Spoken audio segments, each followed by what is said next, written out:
Chapter 11. The Harvest. Alice took the lead, her heart hammering a frantic rhythm against her ribs.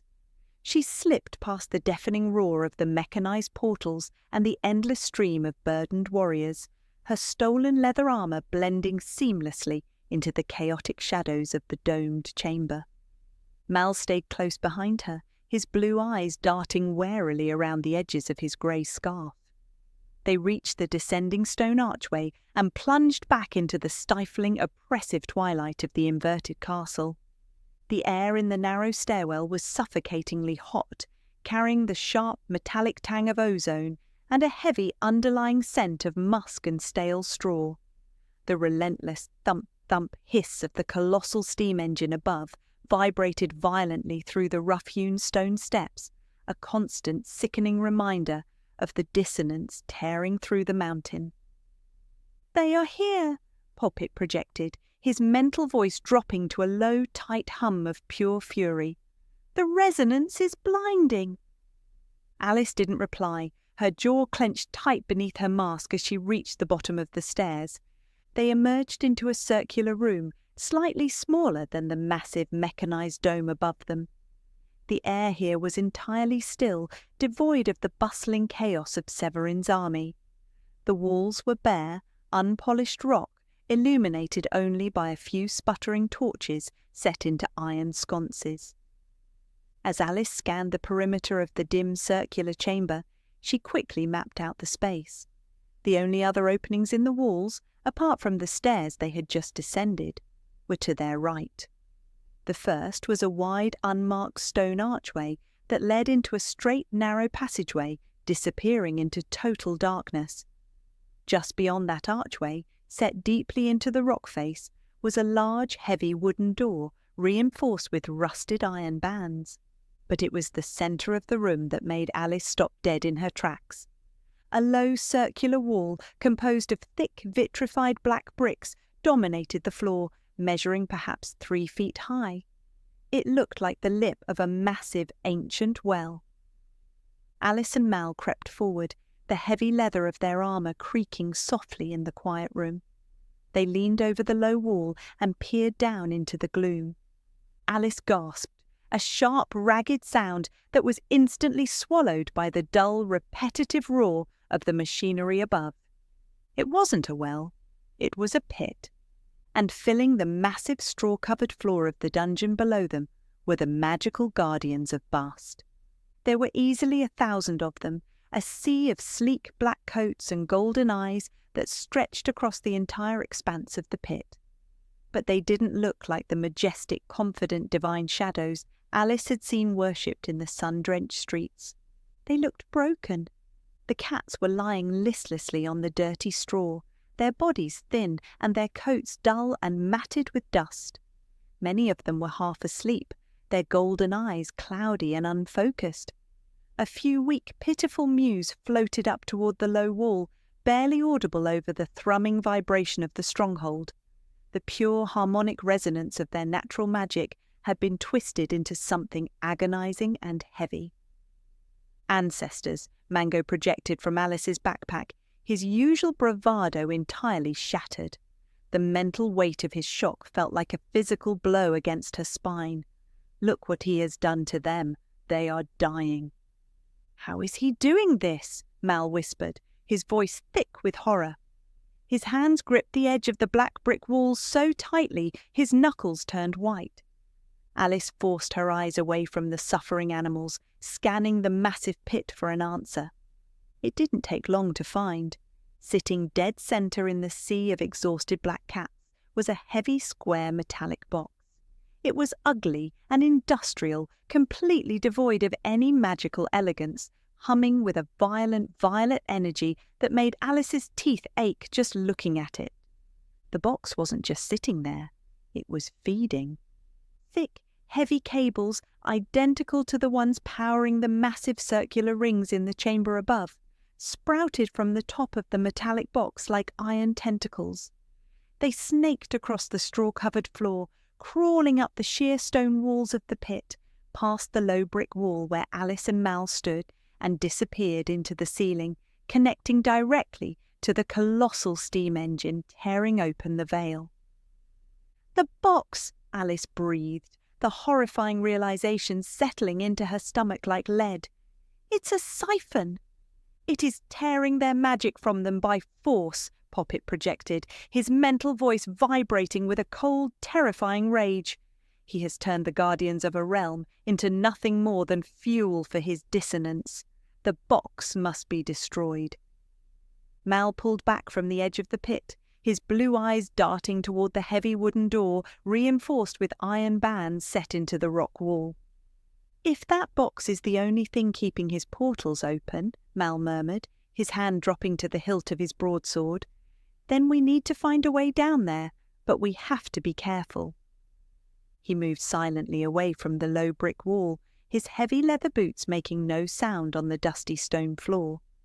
He approached the heavy wooden door, reinforced with rusted iron bands, to the right of the dark passageway, his eyes narrowed above his grey scarf.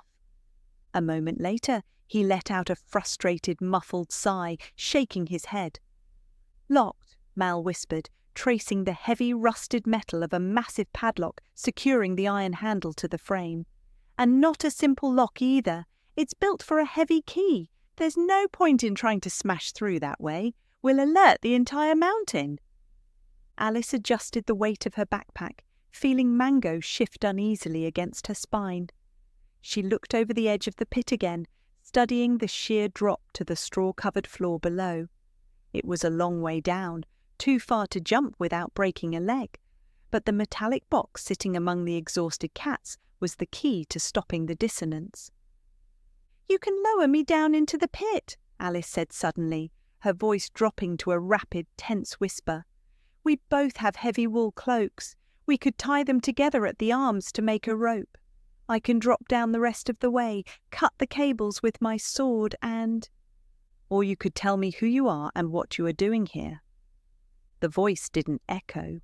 It didn't belong to the roaring machinery above, nor the pitiful mews below.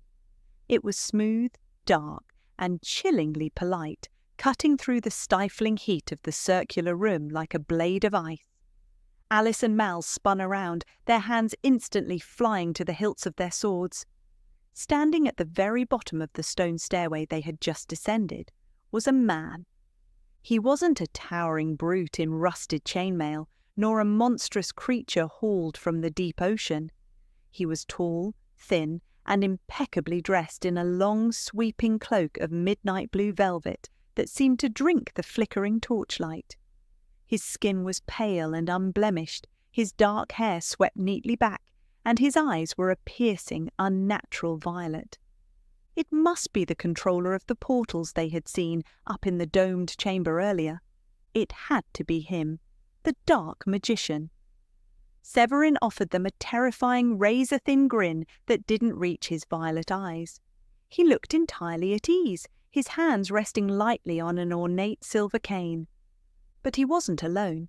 Flanking him were two massive, hulking guards who looked very capable of extreme violence.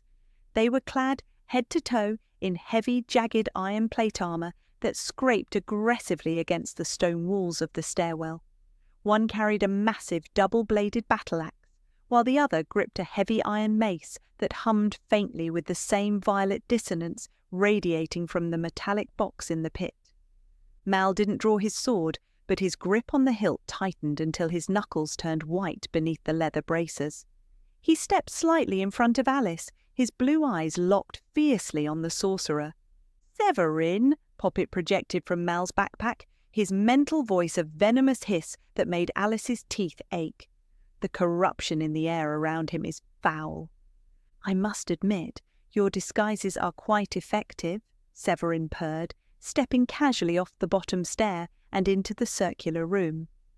The two ironclad guards followed heavily, their weapons glinting in the dim light. "But your aura, well, it is entirely too clean for my forces. You do not reek of blood or dissonance, and you certainly do not belong in the harvest room." He paused, tilting his head slightly as he studied Alice and Mal's stolen leather armour. His violet eyes narrowed a spark of genuine curiosity lighting his terrifying grin. "You are not from Bast," Severin noted smoothly, tapping his silver cane lightly against the stone floor. "And you are not from any realm my raiding parties have recently conquered. So, how did you open my doors?" Alice swallowed hard behind her rough fabric mask. Her heart was hammering a frantic rhythm against her ribs. They were trapped between a sheer drop into a pit of dying cats and a dark magician flanked by iron monsters. "Do not speak to him," Mango projected sharply into her mind, his fear entirely replaced by cold, regal fury. "He is trying to gauge your frequency." "We didn't open your doors," Mal rasped, his voice thick and defiant, refusing to break eye contact with the sorcerer. "We just followed the stench of your rotting magic." Severin's smile dropped slightly, a brief, terrifying flash of genuine annoyance cracking his polite facade. It was gone in an instant, replaced by the same smooth, chilling grin. "How poetic," the dark magician purred, tapping his silver cane lightly against the stone floor. He didn't seem threatened in the slightest. He simply raised one elegantly gloved hand and snapped his fingers sharply. The two hulking ironclad guards moved with terrifying speed. Before Mal could draw his heavy broadsword, the massive guard with the double-bladed axe lunged forward. A mailed fist the size of a dinner plate slammed into Mal's stomach, driving the air from his lungs in a sharp gasp. As he doubled over, the guard ripped the heavy blade and its leather sheath entirely off his back, tossing it casually onto the dusty stone floor with a loud clang. Alice didn't even have time to reach for the slender sword at her hip. The second guard, the one carrying the humming mace, grabbed her right arm in a vice-like grip that nearly snapped her wrist. He effortlessly unbuckled her weapon belt, snatching the sword and the small dagger Mal had given her, tossing them into the pile with Mal's blade. Alice gasped as the guard shoved her roughly backward toward the stairs, her stolen leather armour offering no protection against the sheer bruising force of the iron gauntlet. She stumbled, nearly falling over her own boots, but managed to keep her balance just enough to avoid crushing the leather backpack holding Mango. "Stay perfectly still," Poppet projected sharply into their minds, his mental voice a tight, coiled spring of tension inside Mal's pack. "Do not provoke them. We are unarmed against plate armour and dark magic. We must wait." Mal groaned, straightening up slowly and clutching his ribs, his blue eyes blazing with helpless fury above his grey scarf. Severin didn't even look at the pile of discarded weapons. He simply smoothed the midnight blue velvet of his cloak and turned his back on them, walking casually toward the wide, unmarked stone archway that led into a straight, narrow passageway, disappearing into total darkness. "Take their weapons," Severin instructed smoothly, his voice echoing in the stifling heat of the harvest room, "and escort our unexpected guests to my chambers. I have questions that require a more comfortable setting."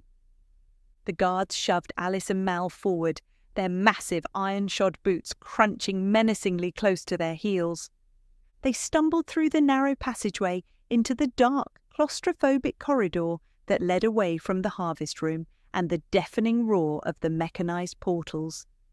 The air here was noticeably cooler, devoid of the suffocating heat of the steam engines, but it felt incredibly heavy. The dissonance hummed violently in the stone beneath their feet. At the end of the narrow corridor stood a heavy, perfectly smooth door made of polished black obsidian.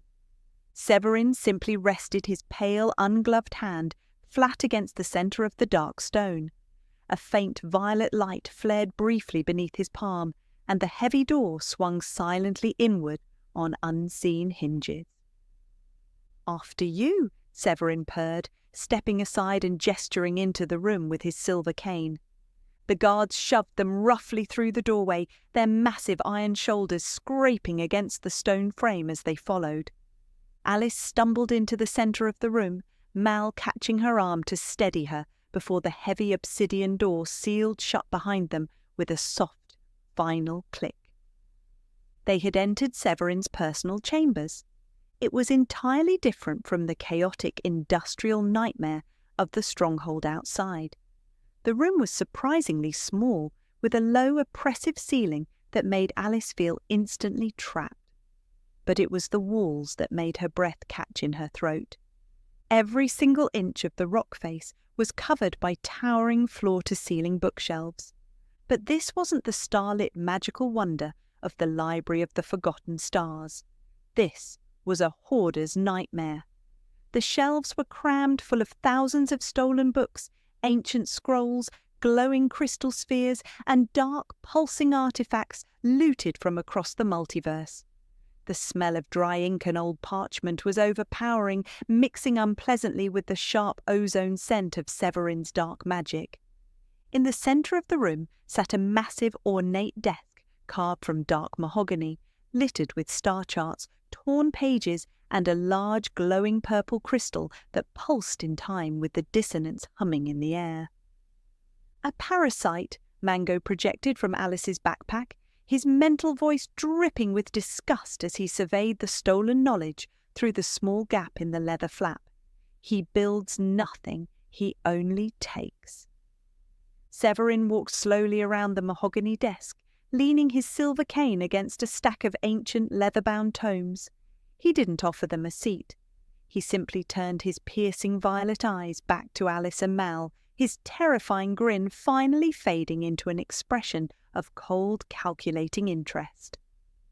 "Now," the dark magician said softly, intertwining his pale fingers, "tell me exactly how two mere mortals manage to breach the perimeter of a world that does not belong to them." The heavy silence of Severin's stolen study pressed in on them. Mal stared flatly at the dark magician above the edge of his grey scarf, his jaw clenched so tightly a muscle ticked in his weathered cheek. Alice didn't say a word, her heart hammering against her ribs as she desperately avoided the piercing violet gaze of the sorcerer. Severin let out a slow, dramatic sigh, leaning back against the edge of the mahogany desk. "Silence is tedious, and I do not have time for tedious things." He didn't raise his voice or even look at the two hulking, iron-clad monsters standing by the obsidian door. He simply twitched two pale fingers against the edge of the desk. The guard on Alice's right moved with terrifying, brutal speed. A massive, iron-shod gauntlet clamped down hard onto Alice's shoulders, the jagged edges of the metal biting painfully through her stolen leather armour. She let out a sharp, involuntary squeal of pain, her knees buckling slightly under the crushing weight.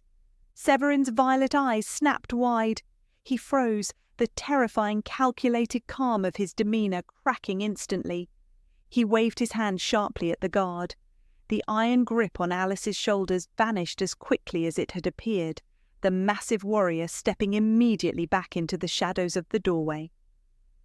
"Are you a woman?" Severin asked, his smooth voice suddenly tight with absolute, genuine disbelief. He stepped away from the desk, his eyes darting over her bulky, studded leather armour and the deep cowl hiding her face. Alice rubbed her bruised shoulder, the pain entirely eclipsed by a sudden, hot flash of indignant anger. She wasn't just terrified anymore, she was insulted. She reached up, yanking the rough fabric scarf down from her nose and throwing the heavy leather hood back off her head. Her damp, messy hair spilled out over her shoulders, and her eyes burned with furious defiance. "Yes," Alice snapped, lifting her chin and glaring directly into the sorcerer's violet eyes. Severin blinked, staring at her as if she had just sprouted a second head. "Does that offend you?" Alice demanded, her voice rising in the stifling, ozone-scented air of the study. The fear of the dark magician was entirely swallowed by her outrage. "Being infiltrated by a mere woman?" Severin slowly recovered his composure, his lips curving back into that chilling, razor-thin smile. "Yes," Severin replied simply. Alice opened her mouth, a sharp retort dying on her tongue. The sheer, unapologetic bluntness of his answer caught her completely off guard. She stood there, her anger warring with confusion, entirely unsure of what to say next. "Show him the device," Poppet projected sharply into their minds, slicing through the heavy tension in the room. His mental voice was cold and entirely focused. Do not let him know we are here. Keep his attention entirely on yourselves. Mal shot a quick, panicked glance toward the heavy leather backpack Alice was wearing. He didn't speak aloud, but the sheer force of his mental projection was clear. Are you sure? Yes, Poppet commanded from inside Mal's own pack, his tone absolute. Keep him busy. He is fascinated by you now. Give him a reason to stay fascinated. Mal swallowed hard, forcing his gaze back to the dark magician. He reached up, his fingers fumbling with the thick leather straps of his stolen armor. We didn't just walk through your front door, Severin, Mal rasped, dropping his grey scarf to reveal his sun-bleached beard and weathered face. He reached for the collar of his linen shirt. We had help. Before Mal could pull the leather pouch from his chest, the second guard lunged forward. A massive iron hand grabbed Mal's wrist in a bone-crushing grip, effortlessly twisting his arm behind his back. The guard's other hand reached into Mal's shirt and ripped the heavy leather pouch free, the leather cord snapping loudly in the quiet room. Bring it here, Severin snapped, his violet eyes flashing with sudden dangerous intensity. He completely ignored Mal's muffled groan of pain. The guard stepped forward, dropping the heavy pouch onto the mahogany desk in front of the sorcerer. Severin didn't touch it immediately. He picked up his silver cane, using the tip to carefully flip open the leather flap.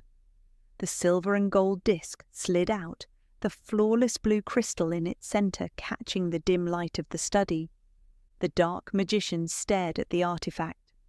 For the first time since they had met him, Severin looked genuinely unbalanced.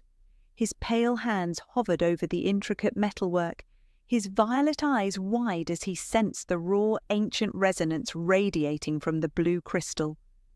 "This is—" Severin breathed, his voice barely a whisper. He looked up, his gaze darting between Mal and Alice, the arrogant amusement entirely gone from his face. "Where did you get this?" Before Mal could answer, Severin turned his piercing gaze toward the two iron-clad monsters standing by the obsidian door. "Leave us!" Severin ordered, his voice cold and sharp as cracked ice. The guards didn't move immediately. They exchanged a slow, hesitant glance beneath their heavy helms, their massive weapons shifting uneasily in their grips.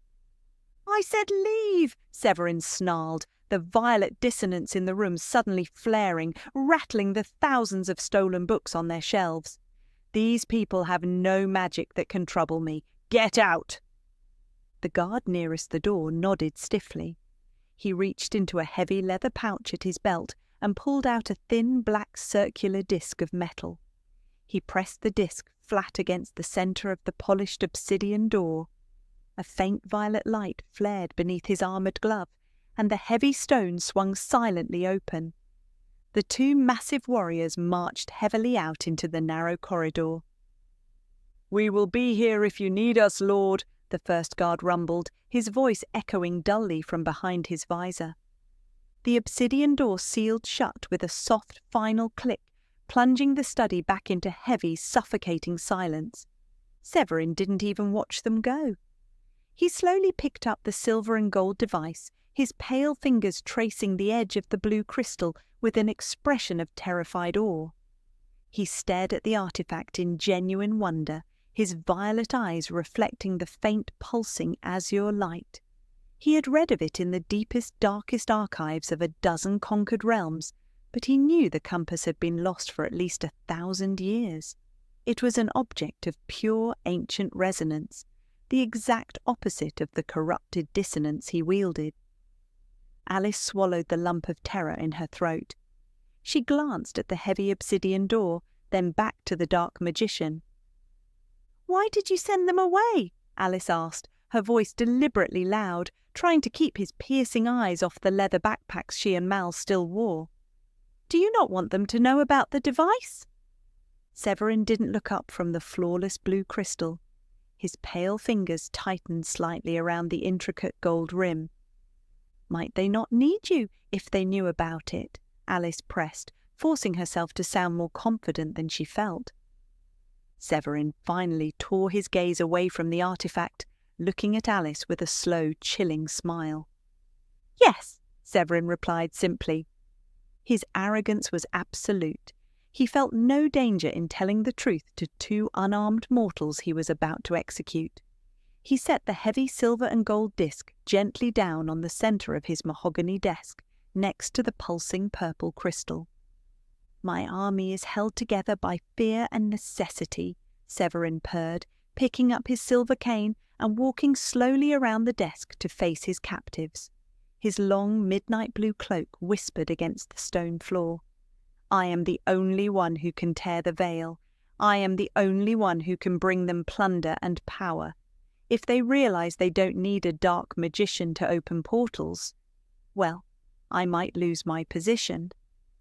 He stopped a few feet away from Alice, his violet eyes cold and dead. "And I have worked entirely too hard to build this empire to have it usurped by a shiny trinket." He raised his silver cane, the tip resting lightly against the dusty stone floor. "Well," Severin sighed, his tone entirely conversational, "it seems you are of no more use to me.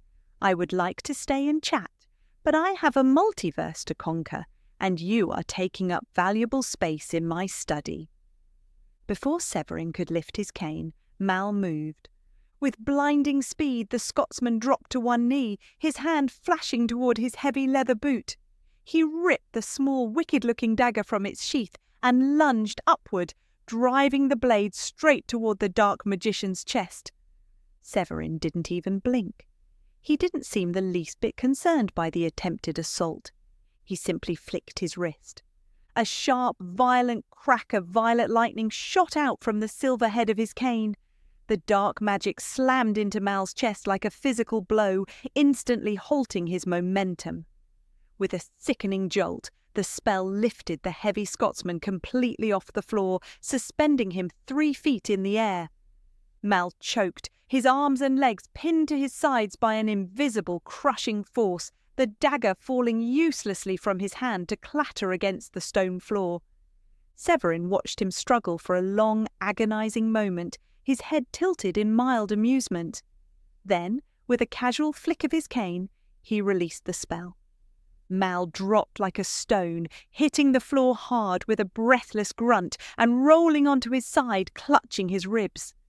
Alice gasped, taking a horrified step back. The raw power of the dissonance was terrifying up close. "Keep him talking," Poppet projected sharply into Alice's mind, his mental voice vibrating with intense urgency from inside Mal's pack. "Do not let him focus on us. Get him to sit in the chair." Alice's mind raced frantically. She looked from the gasping Mal to the terrifyingly calm sorcerer standing before her. She needed a distraction, a massive one. "That's not the only one," Alice blurted out, her voice echoing loudly in the cramped study. Severin froze, his silver cane hovering an inch above the stone floor. He slowly turned his violet eyes back to Alice, the terrifying smile vanishing completely. Alice took a deep, shaky breath, her heart hammering against her ribs. She lied through her teeth. "There are quite a few, in fact." This certainly grabbed his interest. The dark magician took a slow, deliberate step toward her, his eyes burning with sudden, greedy intensity. "Really?" Severin whispered, the single word hanging heavy in the ozone-scented air. "Tell me more." Alice cleared her throat loudly, buying herself a precious second. Her mind scrambled for something, anything, to keep him engaged. "Well," Alice stammered, crossing her arms defensively, We could make a list if you like. I know exactly where they are buried. And could we, by any chance, have some tea?" Severin blinked. The dark magician stared at the filthy, leather-clad woman standing in his stolen study. The sudden, absurd shift from an assassination attempt to a polite request for a hot beverage caught him completely off guard. For a long, silent moment, he genuinely didn't know what to do. Slowly, The confusion melted into deep intrigue. His posture relaxed slightly, his terrifying aura dimming as he leaned on his silver cane. His attitude changed instantly, adopting a bizarre, almost friendly tone. "Yes, of course," Severin murmured, shaking his head slightly. "Where are my manners? I have no tea, but would you like a glass of wine, perhaps?" "Yes, please," Alice replied quickly, keeping her eyes fixed on his face. From the floor, still clutching his bruised ribs, Mal let out a rough, wheezing cough. "Is there any chance of a whiskey?" Severin looked down at the Scotsman, replying cordially, "No, only wine, I'm afraid." "Wine is fine," Alice said loudly, stepping forward. With agonizing slowness, she unbuckled the heavy leather backpack from her shoulders, letting it slide down her arms to rest gently on the stone floor near the edge of the mahogany desk. She kept her eyes locked entirely on the dark magician. Severin smiled, turning his back on them to walk behind the massive desk. He reached toward a high, cluttered shelf lined with ancient, glowing crystal spheres, searching for a bottle of wine. The moment his back was fully turned, the heavy leather flaps of the backpack shifted. Without a single sound, one sleek black feline shadow slipped out of Mal's pack on the floor. A second later, another dark, glowing form flowed silently out of Alice's. Severin's long midnight blue cloak swished softly against the stone as he reached high onto the cluttered mahogany shelf, his pale fingers searching past an ornate puzzle box for a bottle of wine. He was completely focused on the lie Alice had spun, his mind undoubtedly racing with the implications of an entire cache of silver and gold compasses. He didn't notice the sudden drop in temperature. He didn't feel the sharp, ozone-scented static of the briarwood overriding the heavy dissonance of his stolen study. "Get ready!" Poppet projected sharply into Alice and Mal's minds, his mental voice ringing like a struck bell. Alice's breath hitched. She locked eyes with Mal, who was still kneeling on the stone floor, clutching his bruised ribs. The Scotsman's blue eyes went wide, but he didn't hesitate. He planted his heavy leather boots firmly against the ground, his muscles tensing beneath the stolen armour. Mango and Poppet didn't need a running start. They were already moving, their dark coats flaring instantly with brilliant, blindingly bright geometric blue lines that illuminated the cramped study like a lightning strike. Severin gasped, spinning around, his violet eyes wide with sudden, absolute terror as the starlight flooded his dark domain. "What?" But the cats were already in the air. They vaulted over the edge of the massive mahogany desk, launching themselves directly at the wall of towering floor-to-ceiling bookshelves directly behind the dark magician. They hit the solid wood simultaneously, their glowing paws sinking deep into the ancient magic of the books. The air between them didn't just warp, it shattered violently. A jagged, swirling vortex of pure harmonic energy ripped open directly inside the bookcase, scattering thousands of priceless scrolls and shattering glowing crystal spheres into dust. Severin stumbled backward, his silver cane clattering uselessly to the floor, his face entirely slack with shock. "Now!" Poppet roared telepathically. Mal didn't wait. He launched himself off the floor with a terrifying primal yell, ignoring the agonizing pain in his chest. He hit the massive mahogany desk with everything he had, driving his heavy iron-studded shoulder directly into the center of the dark wood. The colossal desk didn't just slide, it launched forward. The heavy wood scraped violently across the stone floor, the glowing purple crystal and the scattered star charts flying through the air. The desk slammed into the heavy ornate chair tucked behind it, shattering the wood into splinters. Severin didn't even have time to raise his hands. The combined weight of the desk and the shattered chair collided with the dark magician's legs with bone-crushing force. He let out a sharp, breathless cry, his arms flailing wildly as the momentum threw him backward off his feet. He plummeted straight backward, swallowed instantly by the roaring, swirling blue light of the open portal. Mango and Poppet dropped gracefully back to the floor, their glowing runes already fading. With a sharp final pop, the portal snapped shut. The silence that rushed back into the study was deafening. The only sound was Mal's ragged breathing and the soft clatter of a single surviving crystal sphere rolling across the mahogany desk and shattering against the stone floor. Alice stared at the empty wall of bookshelves. There was a massive, perfectly circular hole burned right through the centre of the ancient tomes, but Severin was completely, undeniably gone.